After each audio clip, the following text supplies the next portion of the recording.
Hey, welcome back. It's your man Wise, and today I have a great video to share with each and every one of you. Anna Kasparian from the Young Turks goes off on the MSDNC host as they mock voters concerned about the border crisis. We know there's a major issue at the border, and it's affecting all Americans, not just some. All Americans are affected by it, but these people, they tend to live in this delusional land, or they think the American people are dumb. They think we're stupid. But at the same time, I don't think anybody actually takes these people seriously, nor are people really watching MSDNC like that. For the life of me, I don't even understand how the network is paying bills because the ratings are just so low.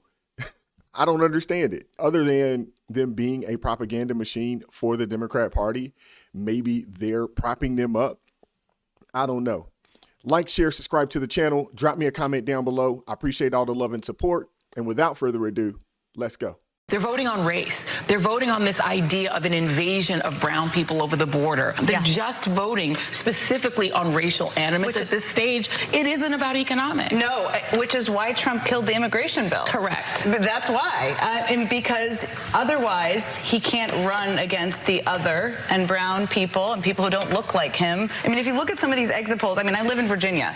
Immigration was the #1 issue. I mean, again, these could change in Virginia. Well, Virginia does have a border with West Virginia. Very contested area. Build the wall. As Super Tuesday election results trickled in last night, the liberal media intelligentsia provided a case study of what denial looks like. Don't be fooled by the ladies of MSNBC joining forces to jovially mock voters who express concern about the migrant crisis. Because if one looks closely enough, you can see that Wojak mask slipping. I suspect they're actually panicking about the vulnerabilities of the Democratic Party as we barrel toward the general election. They absolutely should be panicking, by the way. Unfortunately, instead of hearing voters out, the women of MSNBC have chosen ignorance and denial instead. Absolutely. And for the lady Jen Psaki to say, well, I live in Virginia and they are concerned about the border. Yes, ma'am. DC has been overrun with illegal migrants all around the DC area. Out here in Baltimore, we're all suffering. We're all dealing with it. The mainstream media outlets have shown you, or has shown, Chicago, and they've shown New York. And then obviously they've shown those states along the border, Texas, Arizona, New Mexico.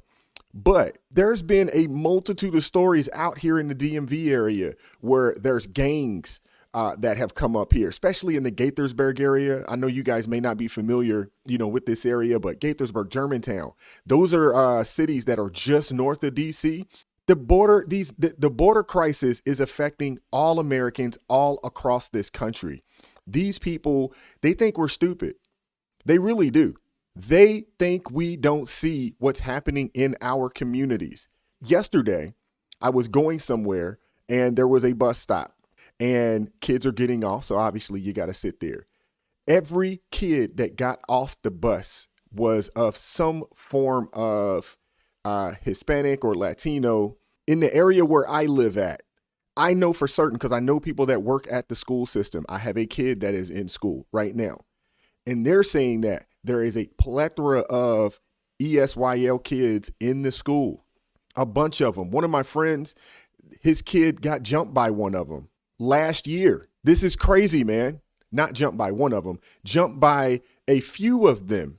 And the crazy thing is he got suspended.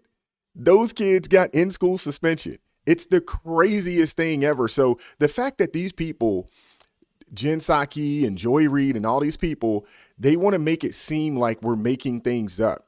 And the thing is, it's not racist. I honestly have no ill will or beef towards the migrants. It's not them. It's not their fault. It's the failed policies of the left and the failed policies of Joe Biden's administration. That's who our beef is with. Every election cycle, particularly when there's a Democratic incumbent, we get reminded about the borders, and the borders become a thing again. And then if there's a Republican in office, we don't think about them anymore. It's the deficit and the border. Like you make these things an issue. You make them into boogeymen. You make them into something that grabs you from under the bed at night as soon as you wake up. As long as there's a Democratic incumbent to blame on it, you make sure that nothing's ever done to fix either, and then you hope that people stop talking about them once you've got a Republican in office. That is so much BS. So much BS. When President Donald Trump was in office, his border policies were great. Did it stifle, or did it completely stop the amount of illegal migrants coming through? No. But we were at all-time lows. Listen to this, y'all. During the Trump administration, these are the 8 things that he implemented in reference to the border. Border wall, 450 miles were built, replacing existing barriers. Zero tolerance policy on criminally prosecuted illegal entries, separated families, and ended after outcry. Remain in Mexico. 60,000 plus asylum seekers awaited U.S. hearings in Mexico. Safe third country agreements sought to send asylum seekers to first safe country. Public charge rule. Expanded grounds for denying green cards based on public benefits. Refugee admissions lowered cap to historic low of 15,000 in fiscal year 2021. Asylum restrictions added rules to disqualify asylum seekers. Now, when Joe Biden took over, he modified or reversed a multitude of the Trump era immigration policies that were working. So they think that we're crazy. They think we're stupid. They think we're ill-informed. When Biden got in, he immediately halted construction on the border wall. Immediately. That was one of the first things he did. Zero tolerance. Issued an executive order to reunite families. And he established a task force to do so. The Remain in Mexico policy, he ended that. Safe third country agreement, he suspended and terminated those agreements. Public charge rule, he reversed those rules. Refugee admissions increased tremendously. Asylum restrictions, he reversed several asylum restrictions. It's sad. These people are liars. And the thing is, they prey on the fact that most Americans are ill-informed to actually what's going on. They're ill-informed to the actual policies that work. And a lot of Americans are ill-informed to what Joe Biden did as soon as he got into office. And he's the reason why we have the issues that we have here right now. In a previous video, I also discussed H.R. 2, which is a border security bill that directly addresses the border and the border only. The Senate, they will not even look at it. They will not discuss it, nor will they vote on the bill. And it is a good bill. These people are liars. Take some time to do some research for yourself and find out what's really going on. You can't listen to these people. Now, look, I'm sure that there have been many examples of political opponents to Democrats exaggerating claims of immigration, but this ain't it. There's very clearly a migrant crisis. In December alone, 300,000 people crossed the border in just 1 month. And there are local communities who have been really struggling to appropriately respond to the influx of migrants who have arrived into their cities. And look, for viewers who have convinced themselves that the denial demonstrated by the gaggle of gals on MSNBC is in no way indicative of progressives, I have unfortunate news for you. The idea that Republicans, in order to win an election, say we need to hermetically seal the border when they know that that is economic self-sabotage to the US economy. And they are saying, let's do it anyway, while ginning up this false narrative about this being a crisis. And there is not only no moral calculation, there is no economic calculation, there is no logical calculation, there is only a political calculation. And that political calculation is we are going to keep whining about it. We are going to keep pretending this is a crisis. Pretending that this is a crisis. Look, I'm sad to say that Congresswoman Alexandria Ocasio-Cortez is wrong. What's really unsettling is that she should know there's a migrant crisis. After all, she represents a district in New York where local officials have struggled to find shelter for the 171,000 plus migrants who arrived in the city recently. AOC herself addressed the migrant crisis just last September in front of the Roosevelt Hotel in New York City. Now you tell me if this doesn't look like a crisis to you.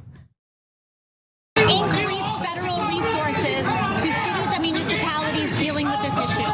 The second is to allow for work authorizations so that the folks in here can get to work and start supporting themselves as soon as possible. They are prevented from getting jobs, they are prevented from employment, and that is part of the strain on our public systems. Yeah, barriers for who? For who? For us? For the United States? No, you come down. You're complicit in destroying our city.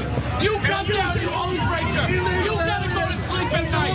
Hey, but come here. Yeah, I got you.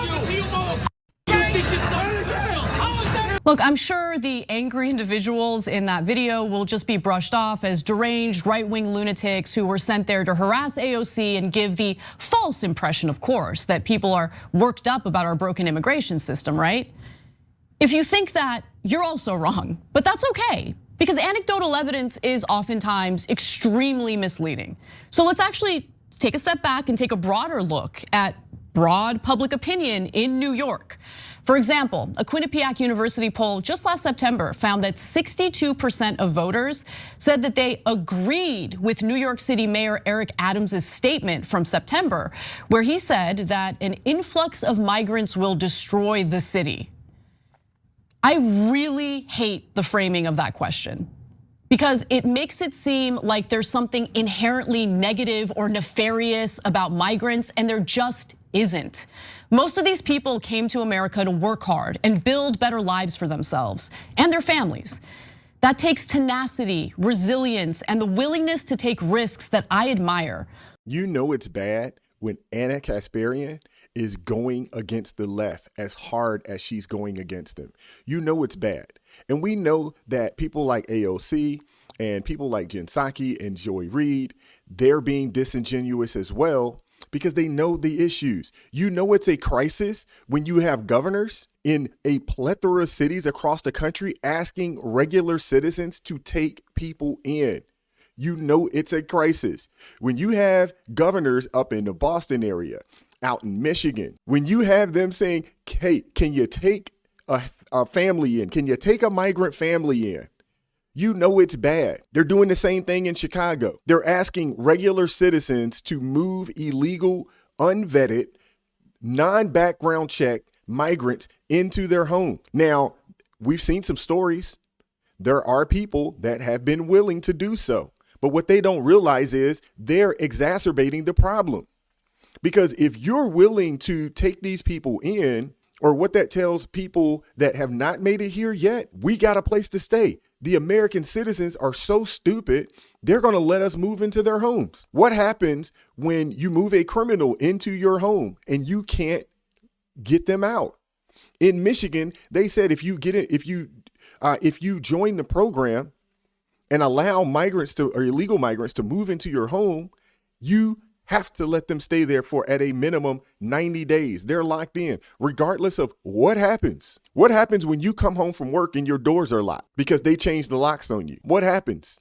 You can't evict these people, or it's going to cost you an arm and a leg to evict them. I mean, this is insanity. And they got the nerve to call us racist. See, that's the problem. When they start waving around the racist card, when all Americans are saying the same thing, it's not just white Americans, it's Black Americans, it's Asian Americans, it's Latin Americans that have been here and come here the right way, or that have been here their entire lives. It's affecting us all. That lets you know that these people, the people on MSDNC, they are anti-American propagandists. That's what they are. They're globalist shields. They don't love America. They don't care about this country. And I have yet to hear Joy Reid or Jen Psaki say or mention that they've moved illegal family into their home. So while you guys are grandstanding, I haven't heard You guys volunteer your homes. Jen Psaki lives in Virginia. I'm sure she lives in a very nice home, and she probably has more bedrooms than she actually needs for her and her family. I haven't heard her say she's willing to move one in. I haven't heard Joy Reid, but they expect us regular working class, regular middle class citizens to do something that they wouldn't do themselves. These people are outrageous. I hope you guys enjoyed this video. Like, share, subscribe to the channel. Drop me a comment down below. I'm looking forward to hearing from you. Keep God first in your life, America first, and I'm going to catch up with you all next time.